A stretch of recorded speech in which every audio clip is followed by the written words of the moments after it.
पिछली वीडियो में हमने आरएमएस करंट के बारे में समझा था। आरएमएस करंट का मतलब क्या होता है? Root mean square. सो जो आपके करंट का वेरिएशन जो हो रहा है, सबसे पहले स्टेप में आप क्या करोगे? In the first step you will take the square of the given function. Second step में आप उसकी मीन वैल्यू को लोगे और थर्ड स्टेप में आप उसका रूट लोगे। हाँ या ना? सो अगर आपके पास मैथमेटिकल फंक्शन दिया था आई, सो सबसे पहले हमने क्या करना है? आई का स्क्वायर। फिर आपको क्या लेना है? सेकंड स्टेप में उसका मीन वैल्यू लेना है। तो मीन वैल्यू लेने के लिए आप क्या करोगे? उसको इंटीग्रेट करोगे 0 से लेके गिवन टाइम पीरियड तक के लिए, और डिवाइडेड बाई डी टी का इंटीग्रल 0 से टी टाइम तक के लिए। ये आपको क्या मिल गया? मीन। और फिर आप ले लोगे उसका रूट, तो आपको क्या मिल जाएगा? R M S value. हाँ या ना? ठीक है। अब जो हमने आर एम एस वैल्यू जो निकाली है, इसका सिग्निफिकेंस क्या है? सिग्निफिकेंस समझते हैं। So for a time varying current, अगर आपको करंट दिया है as a function of time, then the total heat produced when it is pass through a resistor R, किस दौरान? From the time T1 to T2, जो आपकी heat produce होगी, वो हीट प्रोड्यूस कितनी होगी? H will be equal to I square R into T होता है। So I square R into D T को इंटीग्रेट करेंगे T1 से लेके T2 तक, तो ये आपको हीट प्रोड्यूस देगी AC सर्किट का, क्योंकि आपका करंट क्या था? टाइम वेरिंग फंक्शन था। ठीक है, इसको हम बोल देते हैं इक्वेशन नंबर 1। अच्छा, अगर आपका एक डीसी करंट, आई डीसी करंट अगर सेम रेजिस्टर में से पास किया होता फॉर द सेम ड्यूरेशन, तो उस केस में आप जो हीट प्रोड्यूस जो बोलते एच डी सी, वो कितनी आती है आपके पास? I square D C into R into delta T. Delta T कितना होता है? T2 माइनस T1, और यहाँ पे हम आई ए सी का स्क्वायर लिख देते हैं। तो ये आ गई आपकी इक्वेशन नंबर 2। कौन सी आ गई? Equation number 2। अगर हमारी दोनों हीट प्रोड्यूस जो हुई है वो इक्वल हुई, if H1 equal to H2, तो बताओ आप क्या लिखोगे? इंटीग्रल T1 से लेके T2 तक का I A C square into R into D T should be equal to I square D C into R into T2 minus T1। Left hand side में जो हमारे पास रेजिस्टेंस की टर्म है वो तो कांस्टेंट है। रेजिस्टेंस की टर्म क्या है? कांस्टेंट। सो वो कैंसिल आउट हो जाएगा आपका राइट हैंड साइड पे और लेफ्ट हैंड साइड पे। सो यहाँ से मैं बोल सकता हूँ क्या? आई डी सी की वैल्यू कितनी आएगी? अगर हमारे पास स्क्वायर है राइट हैंड साइड पे, तो एक तो हमारे पास क्या आएगा? अंडर रूट की टर्म आएगी। न्यूमरेटर में क्या हम क्या लिखेंगे? आई ए सी का स्क्वायर इंटू डी टी, और इसका इंटीग्रल कहाँ से कहाँ तक? From T1 to T2 divided by T2 minus T1, divided by T2 minus T1, और इस पूरे का हम क्या लेंगे? रूट। ठीक है। अब अगर आप आई डी सी को कंपेयर करो किससे? आई आर एम एस से। तो देखो, जो अभी हमने आई आर एम एस जो लिखा है, वो क्या लिखा है? दोनों वैल्यूज को कंपेयर करो। जो अभी हमने आर एम एस लिखा है येलो कलर वाला, वो, और जो हमने राइट हैंड साइड में जो टर्म लिखी है, दोनों क्या टर्म्स हैं? सेम। दोनों टर्म्स क्या बता दिए? सेम टर्म्स बता दिए। So basically this value gives you the value of RMS current. तो आप क्या बोल सकते हो? RMS value of a given alternating current can be defined as that DC value which produces the same heat in the resistance when which the AC produces in same resistance in the same duration. मतलब आपने एक resistor में से एक बार तो AC current को भेजा और एक बार DC करंट को भेजा। आपको DC करंट का इतना मैग्नीट्यूड रखना है कि दोनों केसेस में आपकी हीट प्रोड्यूस सेम आए। सो जो आपने डीसी वैल्यू ऑफ करंट जो भेजा ना, वही आपके करंट की आरएमएस वैल्यू है, ऑल्टरनेटिंग करंट की आरएमएस वैल्यू है। समझ में आई? दोबारा बोलो, क्या बोलोगे? हमने अपने सर्किट में से एक सर्किट जिसमें रजिस्टर लगा हुआ है, उसमें से हमने एसी करंट भेजा, उसमें से हमने एसी करंट भेजा, तो कुछ हीट प्रोड्यूस हुआ। अब अगर आप एसी करंट ना भेज के एक डीसी करंट भेजो इन सच अ वे कि दोनों केसेस में हीट प्रोड्यूस सेम आए, सो डीसी करंट का मैग्नीट्यूड जो होगा वो आपके एसी करंट का आरएमएस होगा। समझ में आया? हाँ या ना? ठीक है। सो आपके पास रजिस्टर था आर, सो आप यहाँ पे डायरेक्टली लिख सकते हो हीट प्रोड्यूस्ड एच जो आई थी वो कितनी आई थी? I square D C into R into delta T. लेकिन आई स्क्वायर डी सी आपको क्या बता रहे? I R M S. So heat produce H can also be written as, it can also be written as I R M S का square into R into delta T. यहाँ से आप directly heat produce निकाल सकते हो। समझ में आई बात? ठीक है। और आई आर एम एस दोबारा सुनो, जो हमारा आई आर एम एस आया है वो क्या बता रहे? I R M S I R M S जो है वो क्या है आपका effective DC current, effective DC value of given AC, effective DC value of the given AC. समझ में आया? Next comes the average current of a sinusoidal alternating current. हमें क्या निकालना है? एवरेज करंट निकालना है। साइनोसॉइडल एसी है, मतलब ऑल्टरनेटिंग करंट का वेरिएशन कैसा हो रहा है? साइनोसॉइडल फॉर्म का। साइनोसॉइडल में हमने बेसिक इक्वेशन मान ली I equal to I not sine omega T, ठीक है। तो नीचे आपको कर्व में साइन ओमेगा टी का एक फंक्शन दिया है, जहाँ पे हमारी पीक वैल्यू कितनी होगी? आई नॉट, और दूसरी पीक वैल्यू नेगेटिव एक्सिस पे कितनी होगी? Minus I naught. मुझे इसकी एवरेज वैल्यू निकालनी है। In the first case I am want to calculate the average value for one complete cycle. एक कंप्लीट साइकिल के लिए मुझे एवरेज वैल्यू निकालनी है। तो मुझे ये बताओ कंप्लीट साइकिल का मतलब क्या है? अगर मैं एंगल्स की टर्म में बात करूं तो 0 रेडियन से 2 पाई रेडियन तक, 0 रेडियन से 2 पाई रेडियन तक आप क्या बोलोगे कि आपके पास क्या आई? एक कंप्लीट साइकिल हुई। Otherwise you can also say in the terms of time, क्योंकि आपका रिलेशन क्या होता है टाइम और ओमेगा में? बताओ। Omega is equal to 2 pi by T, ठीक है। सो अगर टाइम की टर्म्स में अगर हम बात करें तो जब ओमेगा 0 था तो वहां पे टाइम भी कितना आएगा? 0। और जब ओमेगा 2 पाई हो गया तो टाइम कितना हो गया? Capital T. टाइम कितना हो जाएगा? कैपिटल टी, क्योंकि एक ओमेगा में, ओमेगा का मतलब क्या है? कितना एंगल रोटेट कर रहे हैं। सॉरी, ओमेगा को आप लिख सकते हो 2 थीटा अपॉन 2 पाई। थीटा आपका ओमेगा टी होता है, तो यहां से आप ओमेगा को क्या लिख सकते हो? Theta upon T, theta upon T. सो जब आपका ओमेगा 0 था, जब ओमेगा 0 था तो मतलब वहां पे एंगल थीटा कितना रहा होगा? 0। इनिशियली आपका थीटा 0 है तो वहां पे ओमेगा कितना आएगा? 0। और अगर ओमेगा 0 है तो टाइम भी कितना आएगा? 0। जब आपका थीटा हो गया 2 पाई, थीटा कितना हो गया? 2 पाई, तो उसके कॉरस्पॉन्डिंगली आपका टाइम पीरियड कितना हो जाएगा? Capital T. सो आपका एक टाइम पीरियड या तो एंगल्स की टर्म में बोलोगे तो 0 से 2 पाई तक का होगा, टाइम की टर्म्स में बोलोगे तो 0 से कैपिटल टी तक का होगा। नहीं आई बात समझ में? जो आपके पास मैथमेटिकल फंक्शन होते हैं साइन थीटा, उसमें थीटा कहाँ से कहाँ तक वेरी कर सकते हैं? 0 से लेके 2 पाई तक, 0 से 2 पाई तक वेरी करते हैं। अगर मैं थीटा की जगह लिख दूं ओमेगा टी, तो यहाँ पे स्मॉल टाइम टी कहाँ से कहाँ तक वेरी करेगा? 0 से लेके कैपिटल टी, जहाँ पे कैपिटल टी की वैल्यू कितनी होगी? 2 pi by omega. So capital T की वैल्यू को अगर आप 2 पाई बाई ओमेगा डालोगे तो बताओ यहाँ पे कितना आएगा? ओमेगा टी की जगह क्या लिखोगे? ओमेगा को तो एज इट इज लिखा हुआ है, और स्मॉल टी की जगह क्या लिखोगे? 2 pi by capital omega. Omega से ओमेगा कैंसिल आउट हुआ तो आपके पास टाइम कितना आया?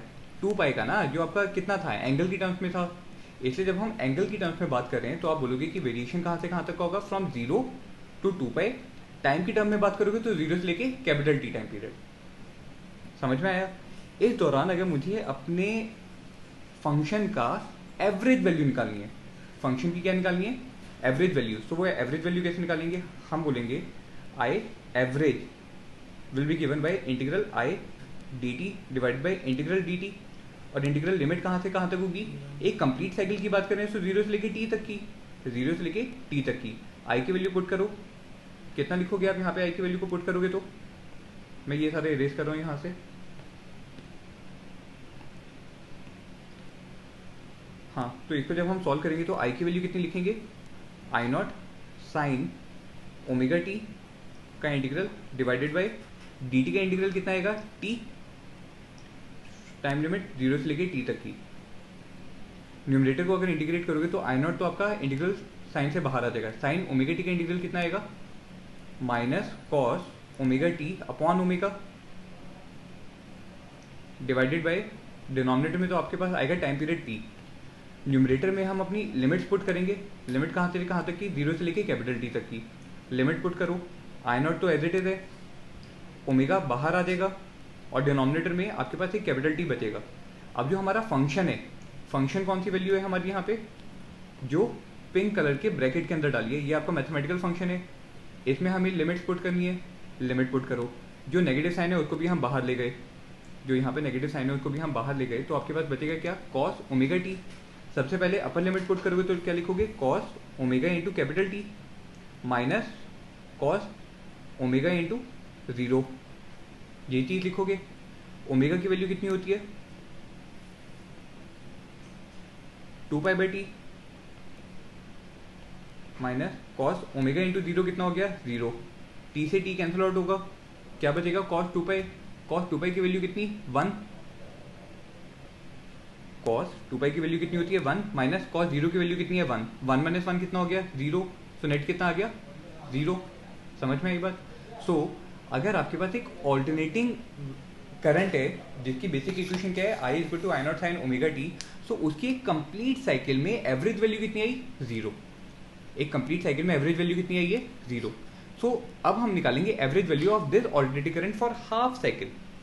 आप किसके लिए निकालेंगे हम हाफ साइकिल के लिए। तो अगर आपको हाफ साइकिल की एवरेज वैल्यू निकालनी है तो हमारी इंटीग्रल लिमिट क्या हो जाएगी, चेंज हो जाएगी। अब हम इंटीग्रेट सेम करेंगे, आई डी टी को इंटीग्रेट करेंगे और डिनोमिनेटर में डी टी को इंटीग्रेट कर लेंगे, लेकिन कहाँ से कहाँ तक, पहले हमने किया था 0 से लेके टी तक, अब हम क्या करेंगे 0 से लेके t/2 तक।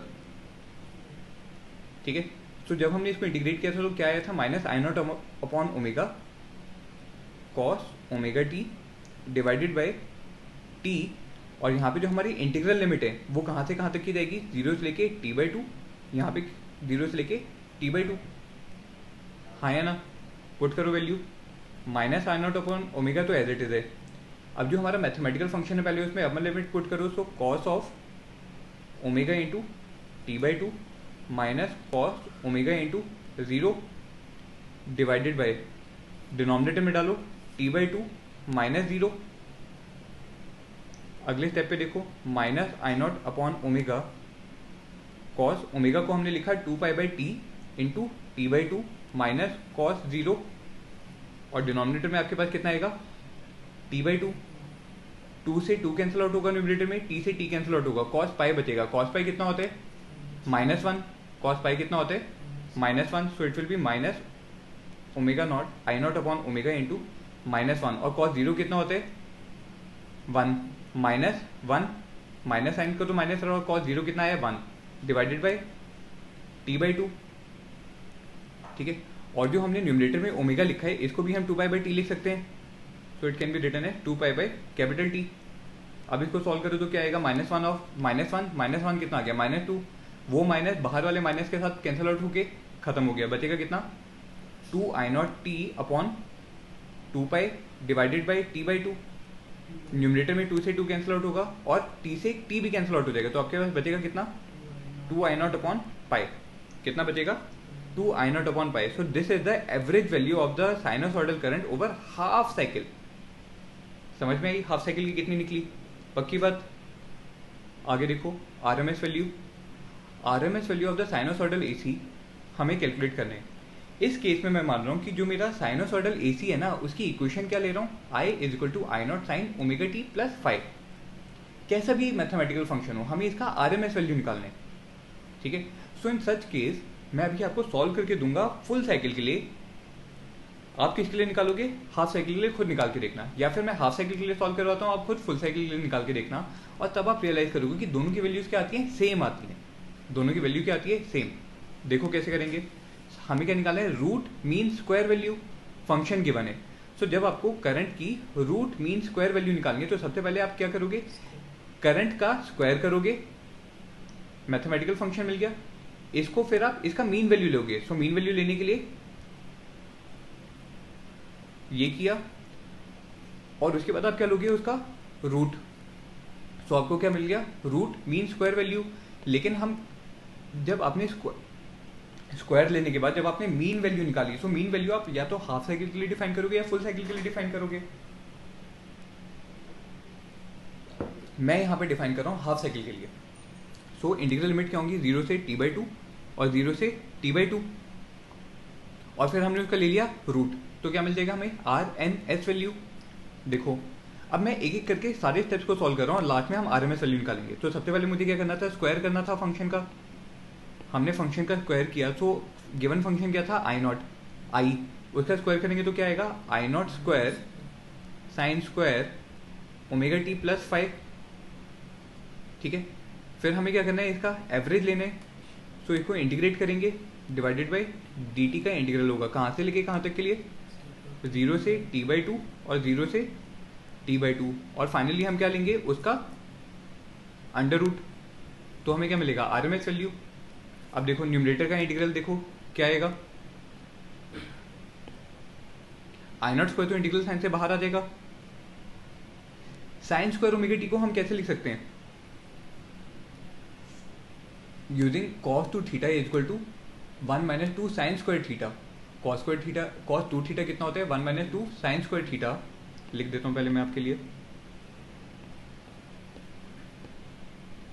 Since cos 2 theta is equal to 1 minus 2 sine square theta, so sine square theta की वैल्यू कितनी आएगी, 1 minus cos 2 theta upon 2। So sine square omega T plus 5 की वैल्यू कितनी आएगी, 1 minus cos of 2 omega T plus 2 whole divided by 2। तो जो numerator में हमारे पास sine square omega T plus 5 वाली जो टर्म थी उसको हमने क्या लिख लिया, cos 2 ओमेगा टी। और बार बार मेरे को 5 वाली टर्म ना लिखनी पड़े तो तुम ये भी कर सकते हो कि यहाँ से 5 को भूल दो, आंसर में कोई फर्क नहीं आएगा, आंसर तब भी आपका हमेशा सेम आएगा, आंसर तब भी आपका हमेशा क्या आएगा, सेम ही आने वाला है। So let us assume that the function was this,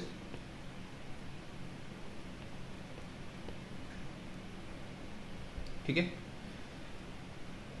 तो साइन स्क्वायर ओमेगा टी की जगह हमने क्या लिख लिया, 1 minus cos 2 omega t whole divided by 2। अब वैल्यू पुट करो उसकी गिवन फंक्शन में। सो RMS पे हम थे, सो ये कितना आएगा, I0² इंटीग्रल साइन से बाहर आ गया और इंटीग्रेट अब आपको क्या करना है, 1 minus cos 2 omega t whole divided by 2 को इंटीग्रेट करना है dt के रिस्पेक्ट में। और डिनोमिनेटर में जो आपका dt का इंटीग्रल जो है वो कितना आएगा, t/2, वो कितना आ जाएगा, t/2। और पूरी का हम क्या लेंगे, रूट लेंगे। अब देखो जो आपके पास न्यूमरेटर में 2 जो आ रहा है वो इंटीग्रल साइन से बाहर आ जाएगा, ठीक है। अच्छा तो हमारे पास क्या बचेगा, सॉल्व करो। RMS will be equal to under root of I0² by 2, 1 का इंटीग्रल कितना आएगा, t, cos 2 ओमेगा टी का इंटीग्रल कितना आएगा, sine 2 omega t whole divided by 2 omega. और डिनोमिनेटर में तो आपके पास कितना आ गया था, t/2। और यहाँ पे आपका जो मैथमेटिकल फंक्शन है इसमें आप लिमिट पुट करोगे कहाँ से कहाँ तक की, फ्रॉम 0 टू t/2, ठीक है। अच्छा देखो 2 से 2 कैंसिल आउट हो जाएगा एक, तो लिमिट पुट करो अब। सो लिमिट जब पुट करोगे तो आप क्या डालोगे यहाँ पे, एक सेकेंड रुको,